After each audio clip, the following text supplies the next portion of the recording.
তুমি আমার অফিসের সামনে কি করছো? একটা ম্যাডাম লয়ে আইছিলাম। তোমাকে না ভাইয়া বলেছে এলাকা থেকে চলে যেতে? তা আসলে মগের মূল্য আপনার দুলাভাই একটু আগে বকাবকি করে গেছে, এখন আপনিও বকাবকি করতেছেন। আমার দুলা ভাই না তোমার ভাই? না ভাই না। মারবো এক চল। কি হয়েছে? আমি রিক্সাতে দাঁড়ায় আছি, উনি আমার বকাবকি করতেছে। রিক্সা দিয়ে আমি এসেছি। কি বলছেন ম্যাম? গাড়ি থাকতে আপনি রিক্সা দিয়ে এসেছেন? আমার রিক্সা চলাচল করতে বেশি ভালো লাগে। আর তাছাড়া কি? তাছাড়া ও আমার ফ্রেন্ড, আমরা একই ইউনিভার্সিটিতে পড়াশোনা করি।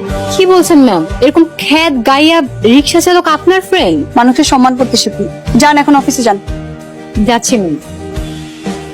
কি ব্যাপার, রফিক সাহেব তোমার সাথে এমন রিয়েক্ট করলো কেন? কারণ উনি আমার বড় ভাই। উনি তোমার বড় ভাই? হ, আমার আপন বড় ভাই। আমরা গরিব গ্রাম থেকে আইছি বইলা আমাকে বাড়ি থেকে বাইর করে দিছে। ভাই হয়ে ভাইকে বাসা থেকে বের করে দিয়েছে? শুধু আমাকে না, আমার আম্মাকে। রাইতের বেলা আমাকে বাড়ি থেকে বাইর করে দিছে। আপন ভাই হয়েও এমন করতেছে। রফিক সাহেব সোনিয়া এত খারাপ? আমার আম্মার ইচ্ছা আমার ভাইয়ের চাইতে বড় অফিসার বানাই। আমি তোমাকে রফিক সাহেবের চাইতেও বড় অফিসার বানাবো। তুমি চাকরি করবে? চাকরি করব। তাহলে কাল সকাল 10টায় আমার অফিসে চলে আসবে। ঠিক আছে, চলে আসুন। এটা কাটা রাখ, ভালো অফিসিয়াল ড্রেস নিও। আপনি তো এখন আমার কাছ থেকে ভর্তির টাকাগুলো পান। অফিসে চাকরি করে শোধ করে দিও। অফিসে তোমার স্যালারি হবে 80,000 টাকা।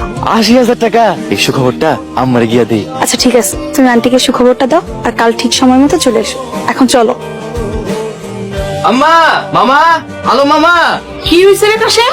ভাইয়ের অফিসে আমার চাকরি হয়েছে। কার অফিসে? ওই অফিসারের অফিসে? ভাইয়ের চাইতেও বড় অফিসার ভাইয়া, মাসে বেতন 80,000 টাকা। আল্লাহ আল্লাহ, তুমি রহমানুর রহিম।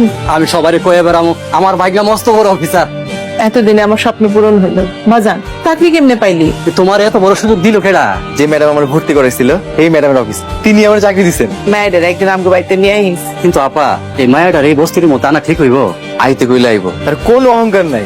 আমার ভাগ্নার অনেক বড় চাকরি হয়েছে, আজকে আমি সবারই মিষ্টি কিনা খাওয়াবো। চল বাজা, কিছু খাবি, মুখটা তো একে শুকিয়ে গেছে গা। আসসালামু আলাইকুম। ওয়ালাইকুম আসসালাম। উনি মিস্টার কাশেম, আমাদের অফিসের নতুন এমডি। কি বলেন ম্যাডাম, একজন রিক্সাওয়ালাকে এমডির পদে বসিয়েছে? আমি কাকে এমডি চেয়ারে বসাবো না বসাবো তা আপনি বলার কি?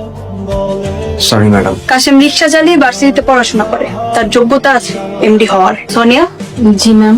কাশেমকে ফাইলপত্রগুলো বুঝিয়ে দিবেন।